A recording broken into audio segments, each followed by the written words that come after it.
Hola a todos.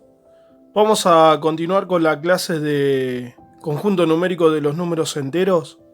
Habíamos hablado en el capítulo anterior acerca de los números naturales, naturales incluido el cero, y vimos cómo surgieron los números enteros, a causa de qué operación surgen. Vimos el signo de especie, que tienen los signos enteros, el cual se utiliza para decir si el número es positivo o negativo.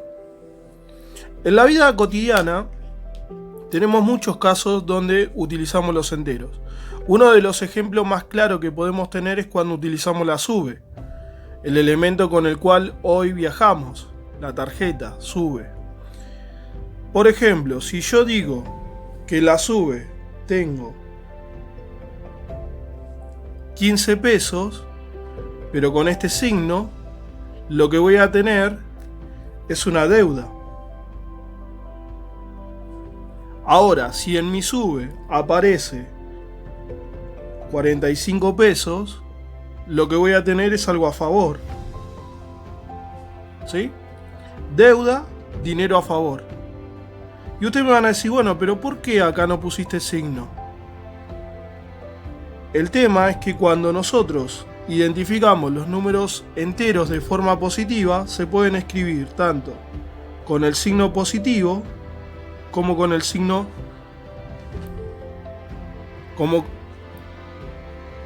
con el número sin signo. De ahí se entiende que el número es positivo. Se sobreentiende matemáticamente que el número es positivo. Se sobreentiende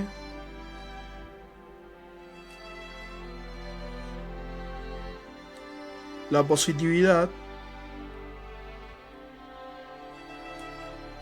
del número. Ahora, cuando el número es negativo, significa que tengo una deuda. Seguramente, si alguna vez tuvo una deuda de una tarjeta de crédito, de un dinero que fue descontado,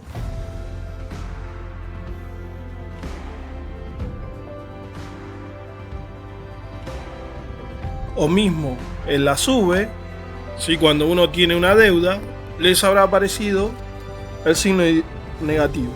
Y eso significa que el valor es negativo, ¿sí? Que uno tiene algo en contra.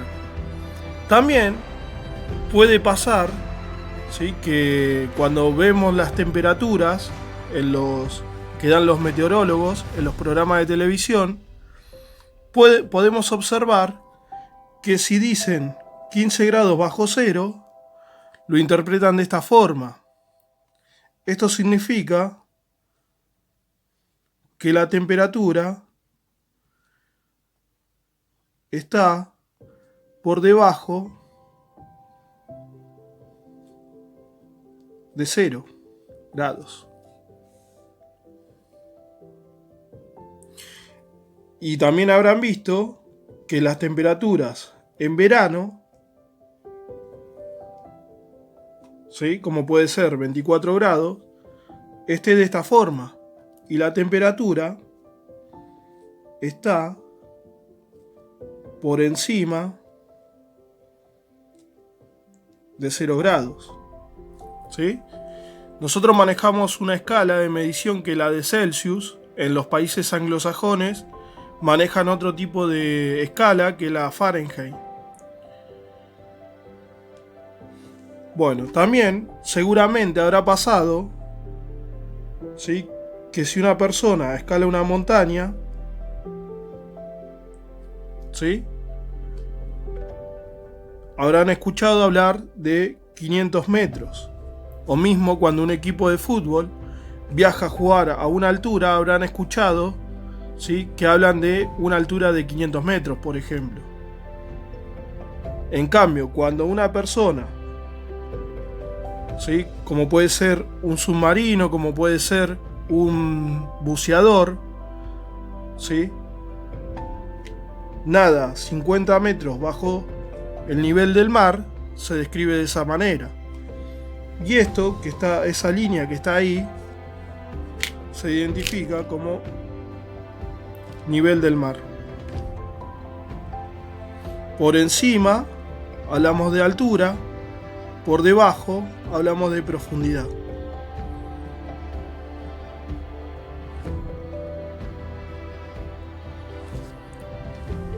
Y el nivel del mar es en 0. Lo que esté por encima de los 0, hablamos que es altura. Lo que esté por debajo del 0, hablamos que es profundidad. Hay otro ejemplo clásico que habrán escuchado, que es que a partir del nacimiento de Cristo se habla de antes de Cristo y después de Cristo. Y eso lo representamos en una línea de tiempo. Lo utilizan mucho los profes de historia eso. Y eso nos va a servir a nosotros para identificar la siguiente representación gráfica de los números enteros, que es a través de una recta numérica. Bien, yo acá hice la recta numérica. A esto se denomina recta numérica, donde ubicamos el 0. Hacia el sector derecho están los valores positivos. Hacia el sector izquierdo están los valores negativos.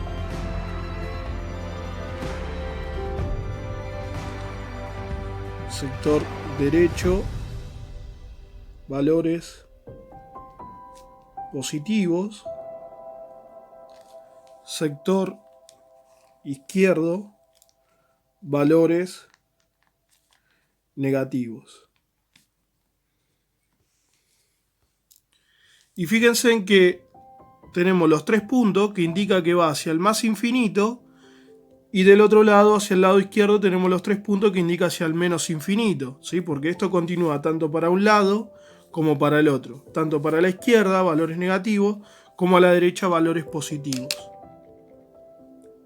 Y en una línea de tiempo, el 0, ¿sí?, representaría el nacimiento de Jesús. Y hacia la izquierda tenemos antes de Cristo y hacia la derecha tenemos después de Cristo. Obviamente que al 0 no lo vamos a considerar nosotros como lo que está en el medio, sino lo vamos a considerar como el número que separa entre lo que es el sector negativo del sector positivo. Entonces, cuando hagamos una representación gráfica de los números enteros y me dice, por ejemplo, bueno, graficar el número 3 negativo, debo hacer una recta numérica y ubicar el 3 negativos.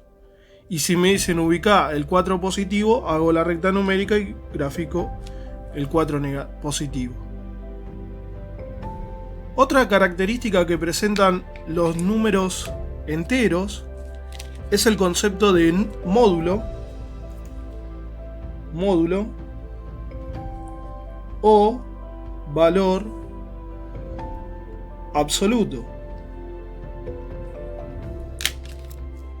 Módulo o valor absoluto. Que el módulo o valor absoluto lo que determina simplemente es el valor que tiene dicho número entero. Por ejemplo, si yo digo 4 negativo, su valor absoluto es 4.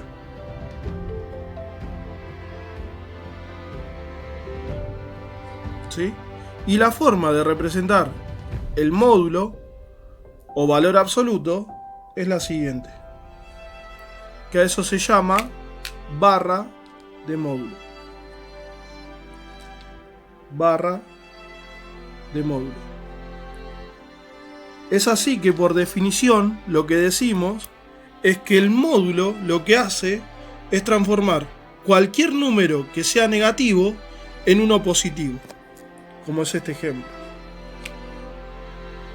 Obviamente que si el número es positivo, queda positivo. Y el 0, el módulo de 0, es 0. El 0 es un número que no tiene signo, es neutro, se mantiene neutro. Así podemos decir entonces, después de ver toda esta explicación, que el conjunto de los números enteros es un conjunto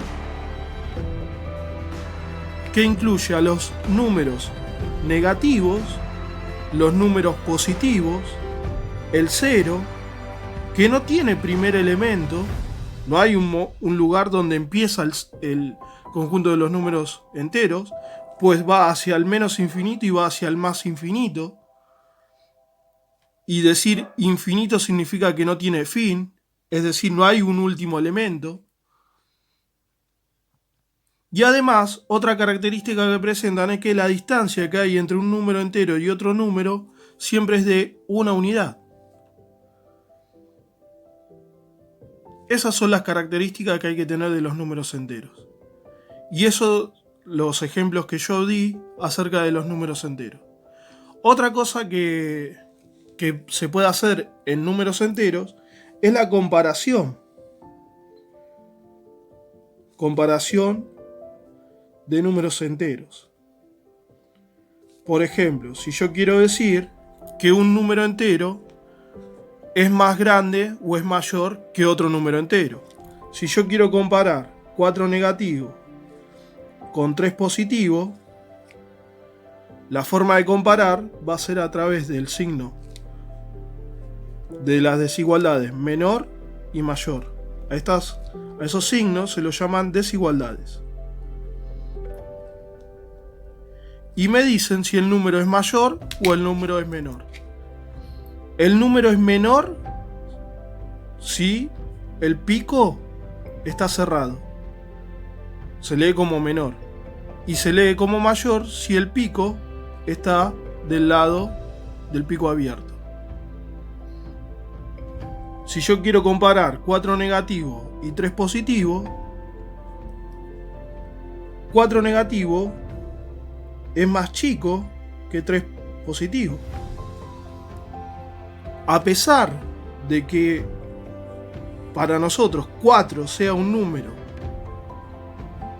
grande al lado de 3, el hecho de que tenga su signo negativo está diciendo que ese valor es más chico. Y si yo quiero comparar dos números negativos, como puede ser ese el caso, siempre va a ser más grande el valor que esté más próximo al 0. Es decir, en este caso, el que está próximo al 0, voy a la recta numérica, ¿quién es? 2. Y ese valor es mayor. Entonces, entre un número negativo y uno positivo, ¿quién es más grande y quién es mayor? Siempre el positivo. Entre dos números negativos, ¿quién es mayor? Podríamos decir el de menor módulo o el que esté más próximo al 0. Y eso es lo que se llama comparación de números enteros. Y todo lo que acabamos de ver describen las características y definición de los números enteros, que, como bien dije, es un conjunto numérico que incluye los valores negativos, el 0, positivos, no tiene primer elemento, no tiene último elemento, se dice que es un conjunto discreto por ser la distancia 1 a 1, y además también se habla de ser un conjunto simétrico. ¿Por qué?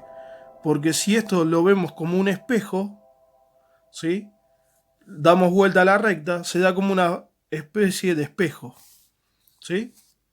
Cuando nosotros nos miramos al espejo, lo que es nuestro lado derecho pasa a ser el izquierdo y lo que es nuestro lado izquierdo pasa a ser el derecho. Y esto en la recta numérica pasa exactamente lo mismo. Bueno, esto fue todo por hoy. La clase que viene, en el siguiente video, veremos las operaciones en números enteros. Nos vemos.